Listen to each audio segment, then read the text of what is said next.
ଅଧା ରାତିରେ ଉଠିକି କଣ ସବୁ ଧରିଲୁ ଜାଣିବା ପାଇଁ ଭିଡିଓଟା ଶେଷ ଯାଏ ନିଶ୍ଚୟ ଦେଖନ୍ତୁ। ହେଲୋ ସାଙ୍ଗମାନେ, ଜୟ ଜଗନ୍ନାଥ। ଆଜି ରାତିରେ ଉଠିକି ଦେଖିଲାକୁ ଦେଖନ୍ତୁ ଏଗୁଡା କଣ ସବୁ ଉଡି ଉଡୁଛନ୍ତି। ଏଇଟା କଣ କହିଲେ?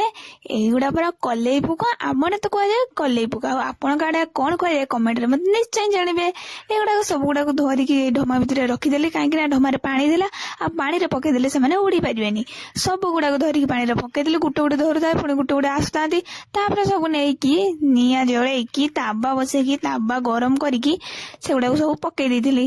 ତାପରେ ସେଗୁଡା ଭଲସେ ଭାଜିଦେଲି, ଜୋର ନିଆଁ ଜଳେଇକି ଭଲସେ ଭାଜି ଦେଇ ସାରିଲା ପରେ ଦେଖିବା ପୁରା ଯେମିତି ତା ଉଡନ୍ତି ଯୋଉ ତା ପକ୍ଷୀ ଗୁଡା ପୁରା ପୁଡି ପୁଡି ହେଇଗଲେ ତାପରେ ତାକୁ ଓହ୍ଲେଇ ଦବା। ତାପରେ ଓହ୍ଲେଇ ଦେଇ ସାରିକି ହାତରେ ତାକୁ ଟିକେ ଘଷିଦବା।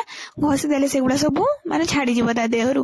ଛାଡି ଯାଇ ସାରିଲା ପରେ ତାକୁ ଭଲ ଭାବରେ ଟିକେ ପାଛୁଡି ଦବା। ଆଉ ପାଛୁଡି ଦେଇ ସାରିକି ଦେଖନ୍ତୁ ମୁଁ ଏଠି ଖାଇବା ପାଇଁ ବସିଗଲି।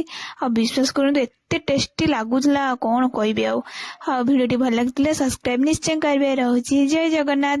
ଆଉ ଏଇଟା ଆପଣଙ୍କ ଆଡେ କଣ କୁହାଯାଏ କମେଣ୍ଟରେ ମତେ ନିଶ୍ଚୟ ଜଣେଇବେ ହେଲା। ରହୁଛି।